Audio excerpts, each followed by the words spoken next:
Hello, hello, this is Fake the Nation, where we talk about news, we talk about culture, and where we start stressing out about Halloween. I'm your host, Negin Farsad, and I'm also a mom. And my question to all of you, the listening audience, is, do I dress up for Halloween and show some holiday spirit while I'm walking kids around trick-or-treating? Or do I wear normal clothes and act invisible? Like, what is the ideal parent in a trick-or-treating situation? Every year I wonder, so now I'm just making it a public question. Today, we won't talk about that really, but we will talk about the controversy around the Riyadh Comedy Festival, and we'll ask, is Taylor Swift seeing a backlash? We'll also talk about what's going on in Chicago and Portland, and we ask, is Marjorie Taylor Greene sometimes reasonable? I don't know, I felt even weird saying it. And finally, are chatbots leading to divorce? Oh my God, what a set of questions we have today. And what a just handsome panel we have assembled for you today. Joining us for the first time, he's the host of The United States of Kennedy. It's an iHeartPodcast. He's also the host of Stradio Lab, which is, if you could tell from the title, a podcast about straight culture, which is just... it's so funny, and you should subscribe to it. It is the wonderful George Civeris. Hey, George. Hello, hello. So excited to have you on. And then, as I was just thinking about today's show, and I had Halloween on the mind, what's weird is that our next panelist is sort of like, I want to say, our foremost expert on Halloween. He's new to Fake the Nation, but he is not new to being spooky. In fact, he's got a show at the Elysian on October 18th in Los Angeles called Something Spooky. He's known for making spooky experiences. He's even done it in the Obama White House. But he's also just a wonderful comedian who's toured all over the country. He's an incredibly hilarious guy. It is the one and only Jon Schnitzer. Hey, Jon. Hi, thanks for having me. Oh my God, so excited! So Jon, as a Halloween enthusiast / resident expert, as a mom, do I dress up and act all like I super am into it, or do I just let the kids shine? Dress up, Dress be up. part of it. Why not? Otherwise, it's like everyone's dressed up, is this incredible thing going on, and then there's just some mom playing with her phone. It's I mean, sad. Like, yeah, that would, yeah. I try to be present or whatever, but yeah, that would be sad. George, as a non-resident expert, Yes. As a non-expert resident, what's your position on the Halloween mom? Honestly, one of the most traumatic experiences of my life was going to a Halloween party hosted by my friend Patty Harrison, who maybe people might know, who is a huge Halloween head. And she co-hosted a Halloween party once in maybe 2019. And I was literally the only person not in not in a costume, and B, not in an elaborate costume. I mean, there were people there that had access to professional costume designers and set designers, and were doing things that I couldn't even imagine doing. And I thought rather than half-ass it, just whatever, show up wearing normal clothes and it'll be fine. I've never had more people look me up and down derisively in my life. And since then, I'm if I'm going out, I have to dress up. Otherwise, I'll stay home and that's fine. And I won't participate. So to me, the shame of being the only one not in costume was greater than the fear of missing out. So there's the shame aspect. All right, folks, you feel free to weigh in, because I know that there's some parents out there, who have come across this question. Now, before we get into the show, I just want to remind listeners they can support the show at patreon.com/Negin Farsad. It's a funny time for podcasts. It's a funny time for media in general. Because they will try and shut you down. So we need to support our independent producers. And you can do that by going to patreon.com/Negin Farsad. And I'm so grateful to everyone who supports the show. Now let's get into it with topic number one. Culture. Folks, the Riyadh Comedy Festival was all over my DMs and my text threads. It's all the comedians could talk about. And from where I stood, it looked like it actually crossed over into the mainstream. The controversy is basically a ton of comedians agreed to perform in Saudi Arabia, a country with a terrible human rights record that also murdered the journalist Jamal Khashoggi, among other terrible things it's done. And yet these comedians agreed to take money from directly the Saudi government. John, you're a comic. Was this all over your threads? Everywhere. Yeah. But it's everywhere. And it's first thing I was thinking was like, I'm only seeing like American superstar comics that are there. Were there any local Saudi Arabian comedians, or are there any comedians in that country, or do they just know that would be so stupid to tell any jokes in that country because you could be killed at any moment? Wasn't this on the anniversary of Khashoggi's murder? Oh, God, I missed that detail. I think this is the Jesus. anniversary of it, and if so, a lot of people are calling it like kind of art washing. The idea of Yeah. like they want to do an annual thing and they're doing it on, I could be wrong, but I was looking up. I'm like, is this the same date when they murdered a journalist? It's like absolutely terrifying to like, I don't know. Well, It's really okay. crazy. So, George, comedians are out here hustling. They're being offered bags of money to perform there. And I also just have to say, maybe, I don't know if the like people know this. Comedians have actually been performing in Saudi for years. This is the first time it's getting a lot of press because they're trying to kind of formalize it. And I also think that all of the shows that I had heard about before were not super totally open to the public. They were more like a Prince's house show type thing. I know comedians that have performed in Saudi, um, and they are offered like significant sums of money. I think the lowest amount to perform in this one was like $250,000 or something, and the highest amount was like 1.6 million. Just to That's how go much and I was offered, 1.6. so I mean, like I don't know if you're staring down that kind of bag of money. What do you think? Well, How I would you think fare? that it's sort of asking if I was staring down that bag of money is different than if someone already incredibly wealthy is staring down that bag of money. Like, I think you were saying like comedians are hustling, and yes, they are, but I think the idea that it's such a big dilemma is only true when the money could make a huge impact on your life. And from what I saw from at least the poster of the people that were performing there, most of them are already pretty set.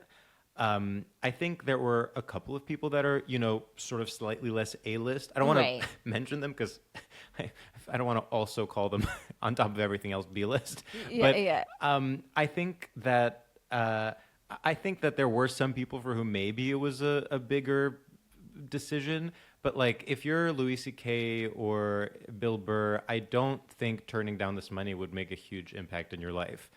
And And can I ask both of you the question of just like, you know, um, the idea that I think the bigger part of the controversy was that like some of these people talk a lot about being quote canceled in the United States, feeling like they can't talk about trans issues at length the way they want to, which by the way, then they go ahead and do talk about trans stuff at length the way they want to on several part Netflix specials.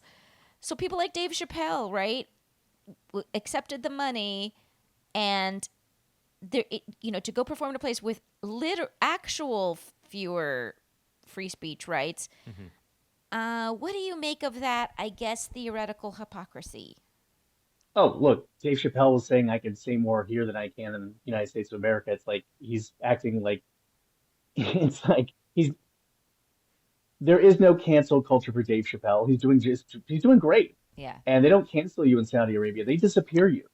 I mean, yeah, like it's even like Tim Dillon was supposed to go, but he went on a podcast and said, "I get paid to look the other way," and then they fired him yeah, from the lineup because you also get paid to not talk about that part. Just say yeah. you're looking the other way. it's total hypocrisy. I don't want to hear one more thing about cancel culture. I don't want to hear one more thing from one of these comments about you can't say things these days. It's like you can't say things there for sure. And I You're also also feel like, they're making it sound like, oh, sorry, but Bill Burr was just said recently, like I love him too. I'm such a fan, but they were saying like we can't perform for these people over here, like the kind of the everyday people. I don't think the everyday people were there. This is like the royal family. This is like the high upper echelons. I mean, Jessica Kirson, the great comic, she's a lesbian Jewish comic. She got a standing ovation, but it was from people who aren't going to get killed if they talk about the fact that they're gay. It's very, it's, I don't know, the hypocrisy is crazy. She did end up feeling donating all her money to a charity, but she's refusing to say what charity now because I think she's just afraid of nothing can go right at this point. oh And I God, get, yeah. and stuff is you get why she feels like, oh, I could be, I'm the first openly gay comic in Saudi Arabia to be on stage. So she's trying to do something there, but it's also like it's for the royal family. It's for people who feel safe enough to stand up and applaud.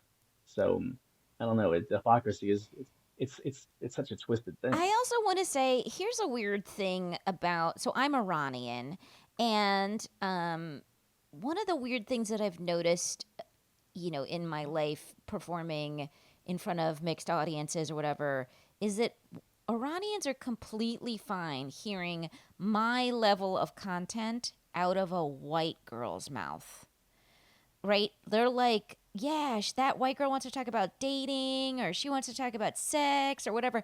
Hilarious, I will laugh. But if it's one of their own, and I'm painting such a broad brush. I have so many Iranian fans that are like super cool and progressive and totally fine with all of my smut language. But there's a huge subsect of them that are just like, it's okay for like an American to say it. It's not okay for an Iranian to say it. And we find them shameful if they do. And I mean, I've gotten hate mail from Iranians, right? Like that's what happened. So when you asked, were there any Saudi comics on that lineup? And the reason there were no Saudi comics on that lineup is because that's what's going on here. A lot of what's going on here is it's okay for Jessica Kirsan to do it. It's okay for Bill Burr to talk about his marriage or whatever. But like, it is not still okay for a Saudi comic to say any of those things openly. And so when you're exercising speech and when you're being like, the first lesbian who's performing in the Middle East, whatever, or in Saudi, sorry, you're doing it. You should know that you're also doing it because as a local absolutely could not. So there's like a little, I don't know, baggage to the first that you get. Yeah, which is why it was called. I mean, Human Rights Watch called it whitewashing of the regime. That's like exactly in the same way that, I don't know, having a big pride parade in a country that abuses human rights is pinkwashing because you are Right. like sort of putting a Band-Aid on a larger, more shameful issue. Like it is ultimately propaganda to say, look, we're doing this big government-funded comedy festival with this diverse set of comics. Don't pay attention to all this other stuff.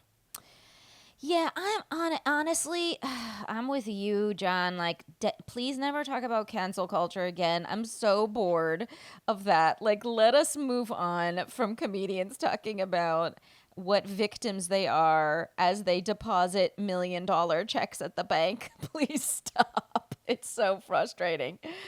Like if they went there and started saying all the things you're not supposed to say and really test them to see whether or not they're gonna lock up one of our huge famous comedians, that would have been amazing. That would have been like Right. performance Yeah. art at a level that I'd be like, okay, that person is fighting for free speech. Instead, it's like, all right, King, I'll do whatever you Right. want and take your money and just, I That don't buy it. said, It's if I was bullshit. offered $1 million that could solve so many of my problems, I don't know what I would do. Let's just be honest. I've ethics around a lot of stuff, and I think it would be so hard to turn down $1 million. Okay, let But us. you're not Kevin Hart. I You're mean, not Kevin Hart. yeah. I And wonder Kevin if Hart, by the way, Kevin Hart owes me $20, and now he can really pay me because he closed He closed his vegan fast food place that I went to all the time. I'm a vegan. I loved Heart House so much. And he closed it immediately before even warning us. I still have my $20 gift card. It's driving me nuts. He totally Maybe owes you Kevin Hart I $20. want some reparations here on my 20 bucks. In terms of the Yeah. cancel culture thing, I know we have to move on, but I wonder if there's something about how it, in this instance, there was a list of things you can't talk about, so it almost makes it easier for someone to be like, great, so I'll take out this joke and this joke and this joke, whereas so-called cancel culture in America is more sort of nuanced, and what stresses out a lot of these comics is like the not knowing of what is inappropriate and what isn't. So in a weird, like counterintuitive funhouse mirror way, they almost feel more comfortable Right. knowing exactly what the terms are. You know what I mean? That's Yeah, but an we excellent know, we point. just choose, we know what the third rail is. Sure. It changes, but it changes slowly. You see the preview of the coming attractions. It's never Yeah. like, I had no idea you couldn't make fun of that. It's actually, and it's not that you can't make fun of it. You can make fun of anything. I will. There's certain comics that can do it because you have to see where it's coming from too. It's kind of, you just you have to have empathy, have a brain, and be creative. It's weird because recently I told a story about like talk about like how I'm talking to everyone when I stand on lines and stuff like that. It's like I do it. I've always done it, but now I'm doing it more purposefully, just to because like everyone gets more serotonin and whatever the fuck when they have interactions with human beings, and I'll even talk to someone wearing headphones if I sense that they can handle it, and it's always just like, oh, what do you get when you come here? Like it's nothing, you know. And people totally take off their headphones and they'll have a chat and it's been fine. But I have gotten pushback from people being like, that sounds really insensitive if you're talking to people wearing headphones. And I'm like, oh, God. And then I have to like write in my message, like, no, I mean, I understand what you're saying, but like, I gauge the situation and then like, do they have a glint in their eye? Are they friendly? You know what I mean? I can gauge. And like, but it's like people get sensitive about things that I think George is right, that you don't know. And then you're like, oh my God, did I anger people just right now for something that's so, I mean, how could I have remotely predicted that? You know what I mean? So I do think maybe, George, this is a mandate for the three of us to write it all down. Just be like, racism, don't, right? Like, let's just write it down in a contract or whatever. And then comedians will know, like, oh, we don't do racism or whatever. Okay. And the headphones, racism and headphones. Yeah, the big two. Okay, let's move on quickly to Taylor Swift. She released a new album because we're not allowed to stop thinking about her for 5 minutes. And the album had a movie theater experience to go along with it called Taylor Swift, the official release party of a showgirl. Which The Guardian called, quote, a lazy big screen cash-in. So you know what? It's interesting. I was expecting universal praise and adoration, but this is the first time I feel like where maybe Taylor Swifted out. I don't know. What do you guys think? Are either of you Swifties? I've my co-host on Strader Lab, Sam, and we have this this belief that the most radical thing you can be is neutral about Taylor Swift, and we have both maintained our neutrality. Yeah. I'm like, if someone is talking about her either way, I just nod and smile and move on with my life. There are songs that have made it to my desk, and some of them are, fine enough, and I'll bop my head. But it's so, the hoopla around it, whether positive or negative, has always been so alienating to me. I don't understand what makes people react so strongly one way or another. To me, it's so like right down the middle, and occasionally something will break through. To me, it is not the type of music I generally listen to, but I'm happy for people who, for Right. whom it makes them happy. So I feel just as alienated by the super negative responses I do when we're supposed to pretend she's a genius. Like, none of it really makes sense to me. John, are you a Swiftie?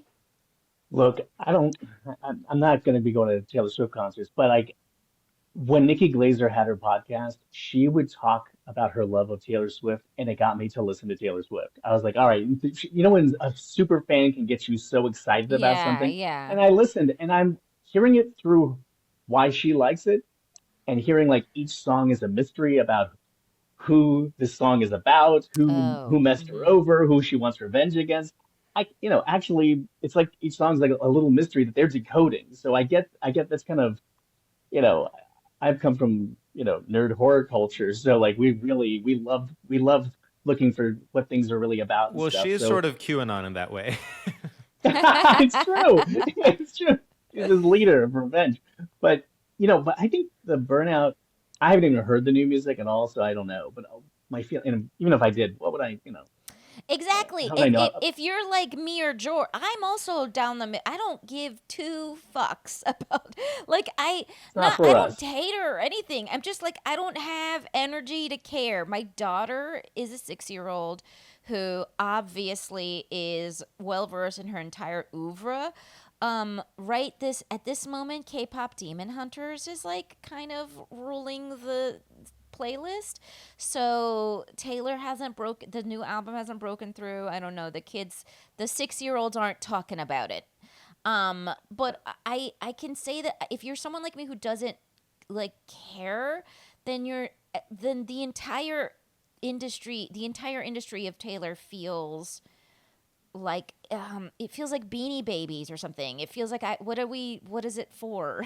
Completely. Well, it feels worse than Beanie Babies only because she has 30 variations of this new album, which is like if you're a fan, if you're like a super fan of hers, and there's 30 variations, which already is kind of like it's on vinyl, CD, cassette, but then it's like, okay, well, how many other versions are there? She's got the Sweet and Vanilla Perfume Edition, the Portfolio Orange Glitter Vinyl album. Oh She has god. one called the Frightening Edition.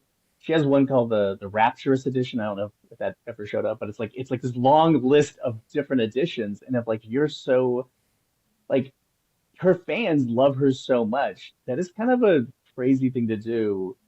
I don't say it's crazy. It's kind of a cruel thing to do to have 30 editions because you're gonna have that super fan Who wants who's like all that 30? Yeah. Pokemon. It's like the Pokemon guy who's like he's got to catch them all. He's gonna go into debt trying to get all these different editions. Oh It's like they feel like god. they have no choice, and if they don't like the music on top of it, Yeah, so the three of us are basically not the right people to be talking about this because there's no fan of hers in the three Well, I of will us. say, like, Yeah. this sort of maximalist approach of quantity over quality, which she has been now doing for the last few album cycles, and I, even though I'm not a huge follower of hers, I sort of have gathered that through reading about her. I mean, releasing like 37 vinyls for every album, having like having everything also have to have like a film that is exclusive to AMC theaters, having, Right.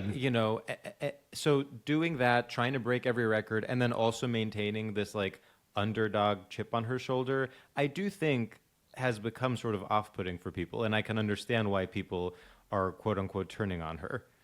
Yeah, and I think I would say if I was like her mom, I would say give everyone a breather, and then come back with something that you're really proud of. And I'm not saying she's not proud of this, but I'm just like, you got to give everyone a breather. There is something like an overload. Okay, I don't know. Folks out there, I haven't heard anything really good about the album, but if there's listeners out there that think I need to really get into it, I'm all ears. Should I get into it? I've heard the single is good. I think it's called The Fate of Ophelia. And I've Yeah, heard people yeah. say, even though they didn't like the album, they thought it was actually one of her best singles in a while. Apparently, there's a lot of Shakespeare Yes. up in this piece. So, okay. You know what we're going to do? We're going to take a quick break to hear about our sponsors, and then when we come back, we'll continue.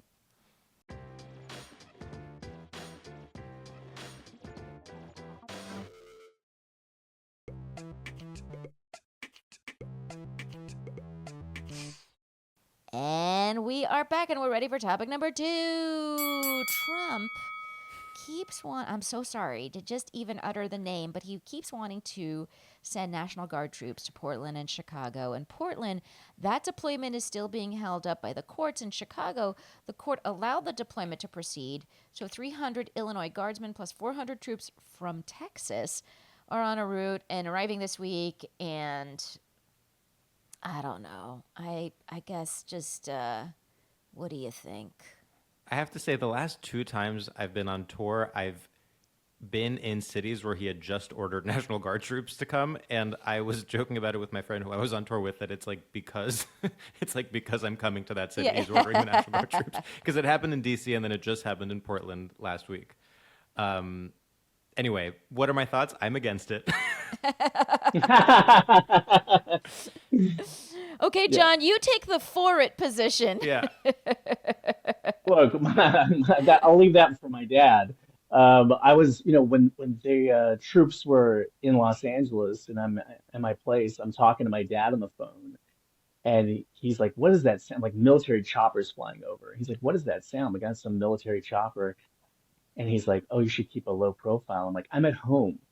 Like, when did the "Don't tread on me" people be go like, "Oh, tread, just tread"? Like, it's so the save the children people are now the zip tie the Right. children people. It's like I don't understand the whole I don't want big government telling me what to do versus you can drag people out of their apartment buildings, even children, zip tie them. It's completely out of control. Plus, did you did you guys see what when Stephen Miller was being interviewed and he froze on CNN? Did you see this? No, Talking about what did this? he do? What This did just happened where he said, I think the phrase was they were asking him how Trump has why this they're fighting the legality of being able to do this. Yeah.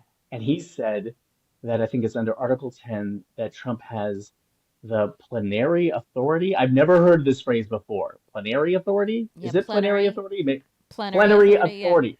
The plenary authority. I never heard this before. He said it and then does this and then doesn't. And they keep asking it, and you could tell there's no glitch, there's nothing. He's just standing there, frozen, waiting for them to just cut away. And I was like, what is this Yeah, what's that plenary about? authority thing? And then everyone's looking it up, and they're like, oh, this is how they're trying to make Trump a dictator. Is this authority to be able to have control over all things of an Oh, was he like it not look supposed so he was like not supposed to say that part out loud?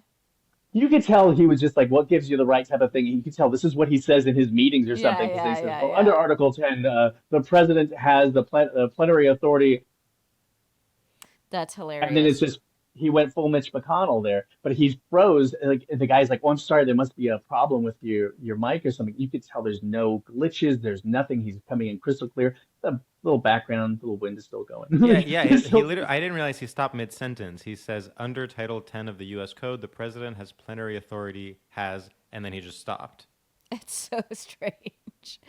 I can it's I not. just say what I would love is for a, a bunch of the talking people, the public intellectuals, the leaders, union leaders, movement leaders, to put together the numbers of how much this is costing, and and constantly talk about that. It's like he didn't reduce the cost of eggs, and he's take wants to take away your health care, and he's spending this much on these unnecessary troop deployments. And it's funny that you mentioned George being in the city before troop deployment, because I was in Chicago last week, and by the way, guest hosting for Wait Wait Don't Tell Me. So guys, check out that episode. It's a really fun one. And I was in Chicago, and I was just like, what? What is he seeing? It was so delightful. By the way, it was like in the 80s. People were just like hanging out on the river, sipping martinis, as a gentle breeze like leapt off the water. There was just nothing going on. And I just, I want people to know that this is coming at an economic cost. If you don't actually care about these brazen acts from an ethical standpoint, then you probably do care about them from an economic standpoint, from just pure how this affects your wallet. Also, just in terms of PR on their side, I'm like, no, there isn't even something you can show that looks chaotic, and you're like, we're dealing with. If you Right. ask the average person, why do you think Trump is sending troops to cities, they wouldn't be able to tell you. Yeah. So it just seems dictatorial. Like I think at least when there are mass protests going on that are covered wall to wall, you can make the argument, if the base believes in law and order, you can make the argument that this is I wouldn't agree with it, but that this is the correct move. But it seems like a lose-lose for everyone. Actually, because I thought, and that's you're absolutely right. I think in Los Angeles there was at least that one Tesla on fire. Yes, You know what I mean? yes. So they had one image to keep cutting away to, and then obviously in like '91 during the Rodney King, was it '91, '92, the Rodney King riots, there was a ton of footage there that like kind of made that deployment make sense. But I think you're right. And then the other thing, you were talking about. John, you were talking about how is this the "don't tread on me" people? We didn't really talk about this, but in the last month or so, the government has gone from GOP to MAGA to now. They've breezed past socialist and full into communism because they're taking up percentages of major companies like Intel, and that's just straight communism. Like it's crazy. So again, I'm like, from the people that brought you, don't tread on me. Like Exactly. they also are, but don't tread on me, but also take ownership of my company. What? Right. They're making it sound like it's a good thing too. And while he's calling Zoran a communist, and he's not, he's a democratic socialist, and I love. It's just so wild right now. We're in the worst simulation I've ever could have imagined. I hate what's going on so much. Like when the fact that Jared Kushner and the Crown Prince just bought EA Games for $50 billion, and when Trump's press secretary gets asked, should Jared be like dealing with the Middle East on behalf of this White House when he's actually doing all these business deals too? And she's like, "How dare you ask a question like that?"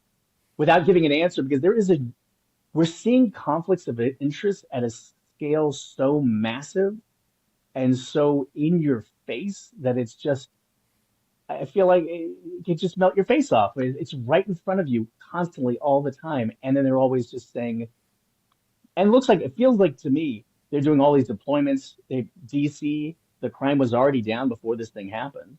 They went after all over those places, everything they can do to not release the Epstein files. It feels like everything they're doing is to make sure not to release. I love how Pam Bondi said so many things about the Epstein files before. They talked about it so So often, much, and now they're yeah. being, oh, we're going to be the most transparent presidency Speaking of of all time. speaking of the Epstein files, I do want to get to quickly Marjorie Taylor Greene, because lest we forget, with all of these troop deployment issues, that the government is shut down. Democrats are taking a principled stance that they will come to the table if they extend the Obamacare subsidies, and that's a really popular position, for the record.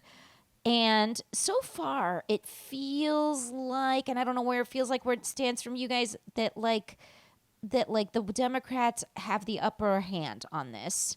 They've even managed to tear away Marjorie Taylor Greene, who called the idea of ending the Obamacare subsidies, quote, disgusting. So my question for the two of you is, we could talk about Marjorie Taylor Greene, but first, do you think Democrats are playing this game right now? I mean, I think that even just as a show of strength, it goes a long way. Like, as we were talking about PR-wise earlier, I do think PR-wise this is good for the Democrats to at least show that they have some strength. I do think focusing on healthcare, making it about healthcare, is a smart strategy from what I understand, because it is one of the issues where the public is 100% on their side, which is also why the Marjorie Taylor Greene thing at first glance might seem like some rogue stance, but in fact it's the most reasonable thing ever, because she's literally like expressing what her base already believes, which is also the case. I mean, I do think it's sort of shocking that she broke with the party on Gaza, but like that's another thing where public opinion is on her side. So on the one hand, she seems like she's going rogue because she's not agreeing with Trump on every single thing. On the other side, she's basically taking like centrist positions. Yeah, and it's interesting because the White House had basically sent her a message that was like, if you keep asking for the Epstein files, we'll consider this a very hostile act. And she called the West, according to her, she called them back and said, you didn't get me elected. I do not work for you. I work for my district, which that should be the position of literally everyone in Congress. And for some reason, they have completely abdicated that really reasonable position. And I'm like, why am I like wanting the GOP to listen to Marjorie Taylor Greene? Like on this one thing, you work for your district. Stop being cowed by this guy. Yeah. So what do you think, John? Do you think the Democrats are playing this well? I don't know. I don't want to give Democrats too much credit. They're pissing me off. I want them to do a lot more. I'm sorry. When when there's actually military takeovers of city and people are being dragged out on the streets and every law is just being thrown out, and anytime the the courts tell Trump what's legal and what isn't, he just ignores it. I want more. I want more than just some snarky video clips of them online. They're not on a podcast. They're trying to defend our country. And I want more. I want some Zoran action. That's what I want. I'm really excited for Zoran, and I'm getting sick and tired of these Democrats that aren't getting behind him. And just even though he got such a popularity of the vote that no one has seen before in New York and from all the boroughs, different age groups, and they're still like, I don't know, like shut up and get behind it or get out. Get out of the way of people who want to do work. Marjorie Yeah. Taylor Greene might be right on a couple of issues, but she's fucking nuts. And I just a broken clock can be right twice a day. Right. Okay. A broken And clock can ask for Obamacare subsidies twice a day. which is fine. And you know what? Let her do that. I mean, to me, it's like I think it's so frustrating to see the corruption in our politics on every level, even with Marjorie Taylor Greene. I mean, there's definitely a couple of things you mentioned that I'm like, okay, I agree with Marjorie Taylor Greene on two things. Everything else, she's been laying the groundwork, the rails for all this stuff to go as horrible as it's gone. But when you look at her, like her net worth before she got into office was $700,000, which she got from inheriting her dad's construction company. Now she's worth $21 million. Her Wow. salary, her salary is $174,000 per year. Right. Just to put it in context for you, 2013 she was worth $9 million. So she made most of her $21 million off of the downfall of everything right now, which is what a lot of these Republicans. It's like a lot of people in power right now. They're having a great time. This is Trump's definition of business. Buy low, sell high. He's crashing everything, destroying everything so they can just keep buying as many things as they want to. Even when if he's ever going to get out of office, even if he is, he's going to own how many things? Right. How much is he? They're going to be owning so many things. It's wild Right, now to which is think again about. the what we're unable to know for sure is the literal bags of cash that might be floating between these people, which is why they may be cowed into doing what he wants. Yes, that's the element that's not completely out in the open, even though some of it is totally out in the Yeah, open. So, yeah. You hurt Trump's feelings. You have to give him $16 million. right, I mean, it's exactly. about he's such a snowflake. That's the most expensive feelings I've ever heard of in my life. It's complete. It By it the only way, if happens. you guys hurt my feelings, it's like a cup of coffee that'll solve it. You know what I mean? It's just like, Nagin, I got you a latte. What? I love you forever. You know what I mean? That I'm so much cheaper. All right, let's take a quick break and we'll be back.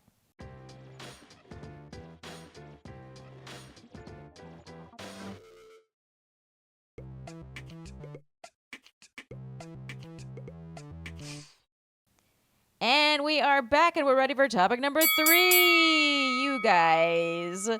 So we read this piece in Futurism and it was about this concept, this thing that they noticed happening, which is couples, one person in a couple getting super involved with a chatbot or like super involved with like asking ChatGPT questions about their relationship.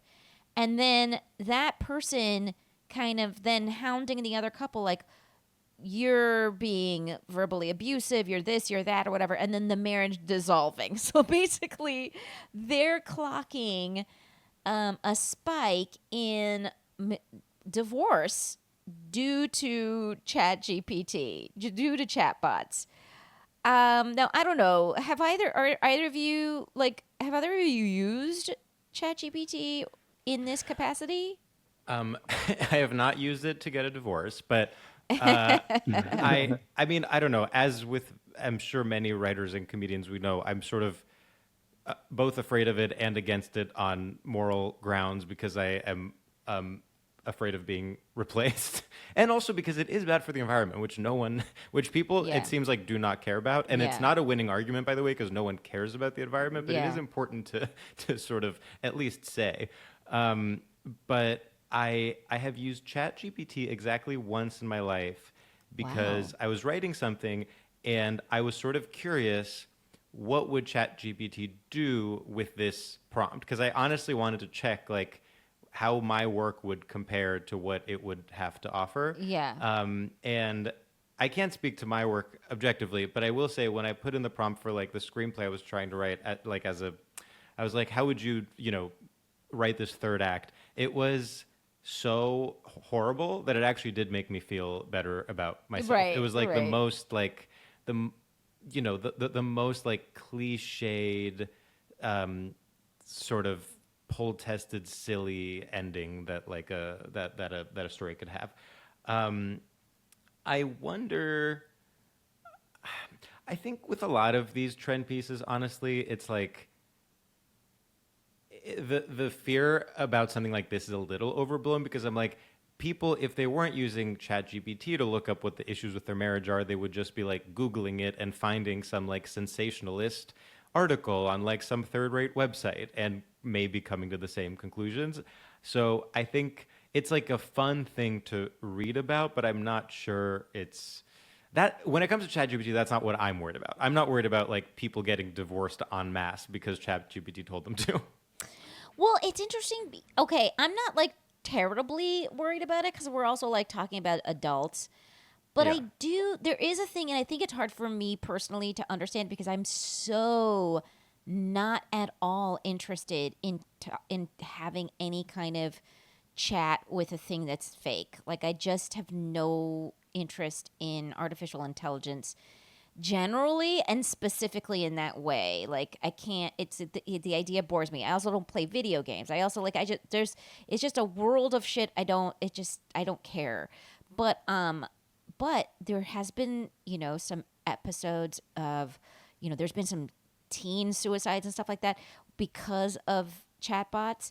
And that is where I'm like, oh, I don't just because I don't understand what it's like to kind of fall under the influence doesn't mean it's not really happening. And so, what this article talks about is a person in a marriage falling kind of under the influence of a chatbot and what that does to a marriage. And if you are turning to a chatbot for therapeutic advice and you're the only person giving it information, all of its advice is going to be very you centered and it's going to, be heavily on your side. So I can see how it would happen, even though I find it's very alien to me that you would listen Mhm. to a chatbot. I don't know. John, what did you make of all Yeah, this? look, if artificial intelligence can ruin your marriage, the love was never real. This is it's like you're just looking for Ooh. plus you're also just looking for something. You are Right. looking for a reason to end this. Artificial intelligence is like, have you been seeing the ads for Friend? This Friend Yes. artificial Yes. it's Yes. okay. I just drove by and saw it last night of thing for it, and I was It's like, like what is friend.com. If and then yes. and it's like this friend will never leave dirty dishes in the sink or whatever there are the ads. Yeah, go ahead. That's right. And then it says, a friend listens, a friend. Okay. So as I drove past that, I was like, what is it? Number one, it's not a good looking necklace. It's a white necklace with basically a microphone that's always listening to everything that you're saying all the time. Oh That's God. already red flag. And then it's constantly texting you. I saw this one reporter was saying that she wanted to see what this was like, and she got a text like every 2 minutes. What was that? What were you trying to say? I could barely hear it. Are you okay? Are you all right? She was like, it was like my Jewish mother that was terrified that I was going to get killed every 5 seconds. It was like this crazy thing of constant text. What I love is in New York, all the all the vandals that are vandalizing these things, for friend, where people are spray painting over it, like it says, it'll never leave dirty dishes in the sink. Yeah. Someone spray painted. It will never do your dishes. And one of them was, get a real friend, befriend a senior citizen who needs you. I love the most compassionate vandalism I've ever seen, advocacy for human rights I've ever seen. I absolutely love it, and it's true. It's like they're spending this is millions of dollars on ads on both coasts, trying to get people to wear a thing that's going to constantly monitor and at all times. It's like, ha- did nobody watch Black Mirror on Netflix? Did nobody see this show? It's like use your imagination. If you're wearing a microphone wherever you go, no matter what, which we kind of already doing. I'm really talking about the smartphone here. I really am so stupid, but it's like, and then constantly getting the information. But come on already. And relying on artificial intelligence to, for married couples, they should know better. Or just get divorced. Good. Let them get divorced. A lot of people shouldn't get married. Most people shouldn't get married. But most people shouldn't get married. But if you're a teenager, there needs to be protections to protect, I you think know. that no kid should be allowed to touch artificial intelligence until they're, I'm gonna say 21 drinking age. You know what I mean? I actually think a beer in the hands of a 14-year-old is safer than AI. Like I would I think you're rather, right. you know what I mean? Like I would truly rather just like give my child a bottle and be like, stay away from the AI, but you can get wasted tonight.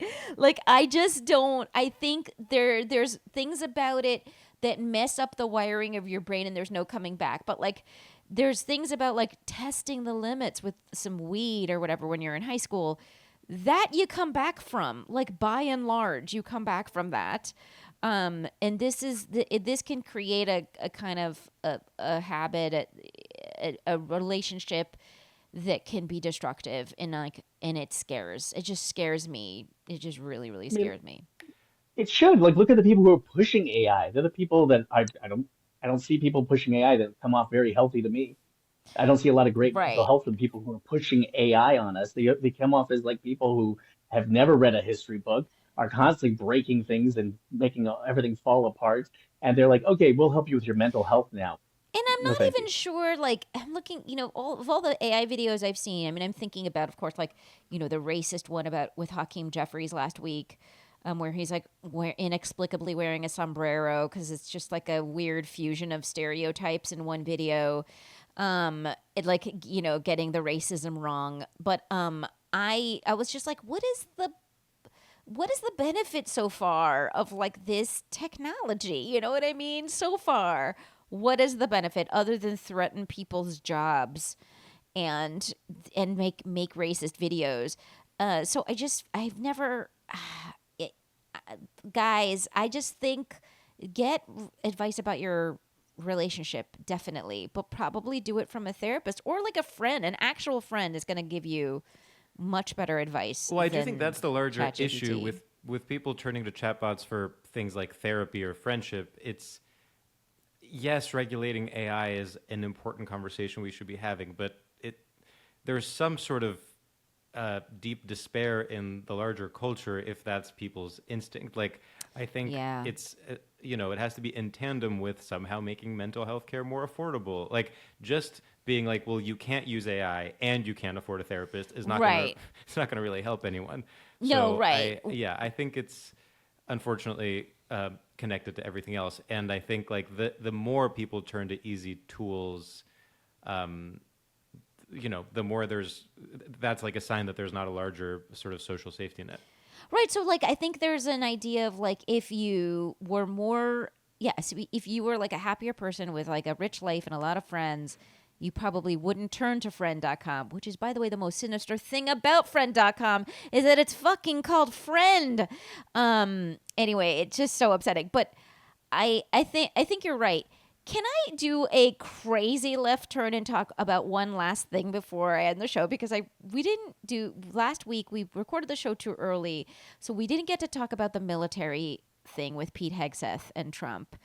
And one thing that I don't feel like I heard very much about out there was Trump felt so old to me. Like I was like, oh my God, he's having a Biden debate moment. But I don't know. I don't feel like it read as the Biden debate moment because I don't feel like very many people talked about it. But like, where did you guys land on how his speech to the military went and how he seemed? I mean, I can see why people weren't talking about Trump because Hegseth was saying So no fat crazy. people. I don't want to see fat people. I want to Yeah. no beardos and like no what was this? Yeah, you're out for sure, John. You're not getting anywhere near the military. Yeah, I'm not after definitely this out, but podcast. yeah, but I'm definitely get a lot of respect. Like, people really, at first glance, depending on what your values are, at first glance, I'm either to the left of Karl Marx or the right of Duck Dynasty. So like, you know, they give me a break. The first couple minutes, they give me a break. But I did watch all of Trump's speech because I wanted to see what it was, and it was rambling in the weirdest sense of rambling, and he can't blame it uh, on the UN, which is already so Teleprompter. funny. Yeah. I love that when they found out what was to blame for the UN teleprompter, it was his own staffer. I love that when they found out that the actual escalator was bumped by his own photographer who bumped into it while going up backwards to get it. So it's his own, always his own people he surrounds himself with, his own, he's blaming everyone else. But when he gave that speech, there's no teleprompter issue. He's just rambling about going to war, about not going to war, about we have to fight, but we don't. It was such a, and you can always tell he has no idea what he's talking about at all when he does that. And war is bad, but war can't be good, but it can't, it's always bad. We don't want to do it, and we have to. He starts pitching up in a way where Yeah. a child is making up a story that they actually had an experience with the tooth fairy. They're pitching and pitching and pitching. That it's like this pitching. He calls himself a weaver, like he can go from Yeah. topic to topic.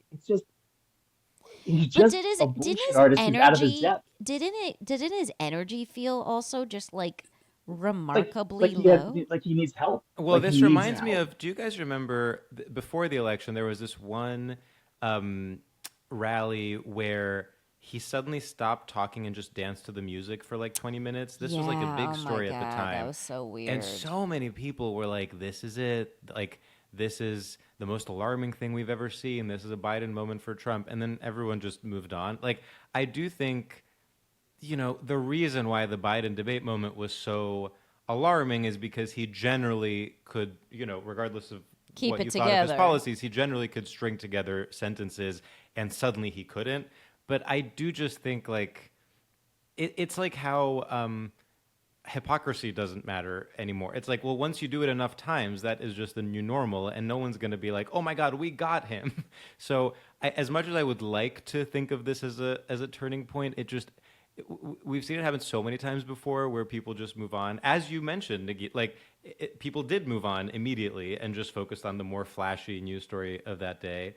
That said, he is quite simply getting older, and there's no way to reverse that. So, like, if it's not now, it's going to be in 1 year or 2 years or however many years that, like, there is going to be a significant decline.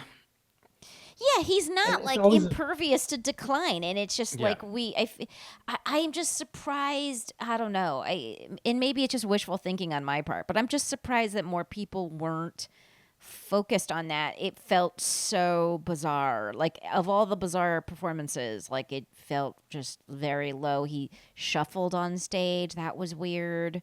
All of it was weird, and it just felt like, oh, this is the Biden debate moment. We're having it. Oh my God, Yeah. But no, we didn't talk about it at all.